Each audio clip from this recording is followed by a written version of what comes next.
Welcome back to the deep dive. We're here to take all that dense, complex financial stuff and, well, make it clear and usable for you. Today, we're on a pretty critical mission, actually. We want to cut through the jargon around comprehensive financial planning. We're going from, the basics of daily cash flow right up to the big picture stuff like long-term estate planning. Think of it as a professional map. And to really bring it to life, we're going to use a single detailed scenario of the Yahid family to show exactly how a family's money needs change over their lifetime. Absolutely. And that holistic view is so important. It really gets at a disconnect we see. Our sources point out that even with all the fancy tools out there, quite a lot of people just don't trust the process, or they don't feel confident managing their own finances. Yeah, and that really highlights why understanding the core pillars, budgeting, estate planning, tax planning, is just so vital. It's also driving change in the industry, like the FCA, the Financial Conduct Authority, bringing in the new consumer duty. That's all about making sure firms focus on good outcomes for the customer. That sets things up perfectly. So let's start right at the beginning, cash flow. If someone comes in needing help, like right now, with managing their money day to day, what's the first thing an advisor does? It's essentially diagnostic at first. The immediate task is a really thorough cash flow analysis. That just means comparing their income, everything coming in, against everything going out, their expenditure. You need to pinpoint exactly where the money's going and, crucially, where maybe some discretionary spending could be trimmed back. When you look at these analyses, what are the common things people miss? It can't just be about cutting out coffees anymore, surely. Oh, no, it's definitely more complex these days. Reducing unnecessary spending is part of it, sure, but often it's things like subscription fatigue, all those monthly direct debits for things you forgot you even signed up for. And big inefficiencies in core things like utilities. Just strategically switching energy or broadband can save hundreds a year. The aim is to cut out unnecessary costs and make sure they're not overpaying so that cash can go towards savings or paying down debt instead. Okay, that makes sense mechanically. But what about the human side? Telling a family to cut back sounds tough. It really is difficult, and that's where the professional advice comes in, I think. We're not aiming for drastic cuts overnight that just won't stick. It's more about building achievable, consistent habits. Helping someone save, say, 200 pounds reliably each month through small tweaks is often way more effective than pushing for a 1,000-pound target they can't meet, which just tanks their confidence. Once that daily flow is a bit more stable and the family isn't, financially bleeding out, then we can look at the longer-term wealth transfer. Right, navigating wealth transfer, that usually means estate planning. And this is where it gets pretty serious, balancing legal certainty with trying to minimize tax. Precisely.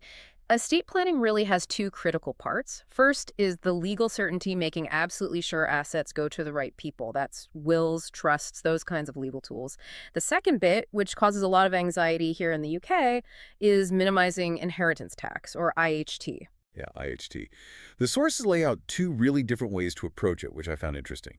You either try to avoid paying it altogether, or you make plans to actually pay it when the time comes. That dual approach is really a core of the strategy. Avoidance strategies mostly focus on shrinking the value of the taxable estate. So getting the total value below the nil rate threshold, that's the amount you can pass on before IHT kicks in. And how do you actually reduce that value while you're still alive? Gifting is a big one.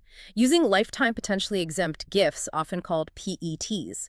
If you live for 7 years after making the gift, it usually falls outside your estate for IHT. There are also various annual exemptions for smaller gifts. Or another key strategy is putting assets into a trust. Critically, the moment something goes into a trust, it's generally no longer legally part of the original owner, the settler's estate for IHT. Okay, so gifting or trusts for avoidance. But what if that's not practical or the estate's just too big? What does the provision strategy look like then? That's where you basically accept that tax will be due, but you make sure the money's there to pay it without forcing the sale of assets, like the family home maybe. It typically involves taking out a whole-of-life assurance policy. The payout amount is calculated to cover the estimated IHT bill. Right, and here's the bit we really need to unpack. If the policy is meant to pay the tax, why is it absolutely vital that the policy itself is written in trust for the beneficiaries? Ah, yes, this is crucial. It's the difference between smart planning and, well, less smart planning. See, if that life policy payout just goes into the deceased person's general estate, those funds, maybe it's 500,000 pounds, suddenly become part of the taxable estate, Yeah. which increases the total value, potentially pushing it further over the threshold, meaning that insurance money itself could end up being taxed. Ouch, so it makes the problem worse. Potentially, yes. But by writing the policy in trust, the payout goes directly to the beneficiaries. It completely bypasses the deceased estate. So it arrives as a tax-free lump sum the heirs can use immediately to pay the IHT bill. It ensures they get the full value of the estate without a fire sale. That makes perfect sense. And it really shows why getting professional advice on this is, well, probably essential. Okay, let's shift from the theory to the real world. Let's unpack this using our case study, the Yahid family. So we have Abdul, he's 45, a software engineer. Jamie is 43, a part-time teacher. They're definitely in that established family stage, healthy combined income, 160,000 pounds. But they've got significant debts, a 200,000 pound mortgage, a 20,000 pound car loan. Their daughter, Alexandra, is getting close to university age. They've got a decent 50,000 pound emergency fund, but only 3,000 pounds saved specifically for university costs. Right.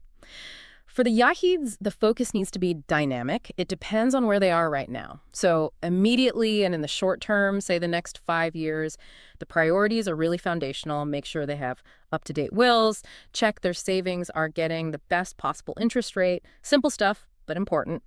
But the main financial focus has got to be debt reduction. They have that 20,000 pound car loan on top of the mortgage. They really should be looking at aggressively making overpayments on the mortgage and ideally getting rid of that car loan pretty quickly. It's likely high interest. Hang on, suggesting they use some of that 50,000 pound emergency fund to clear the car loan? Isn't that a bit risky? What about reducing their safety net? That's a really good question, and it's a discussion you'd absolutely have. That 50K provides comfort for sure.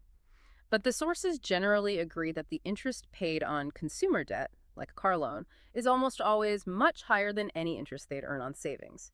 For the Yahids, with a strong dual income, the risk of slightly reducing that emergency fund is probably outweighed by the guaranteed return of wiping out high-interest debt. They still need a buffer, of course, maybe 6 months' expenses. But strategically using some of those excess savings is often the fastest route to building wealth at their stage. Got it. So prioritize high-interest debt. What else in the short term? Protection. Definitely review their protection policies. Jamie has private cover. We need to check if the life insurance, critical illness, disability cover is actually enough. They need to know that if one income stopped, the family could cope. That includes thinking about future costs, like maybe private school fees for Alexandra if that's on the cards, especially if those fees might rise. Okay, makes sense.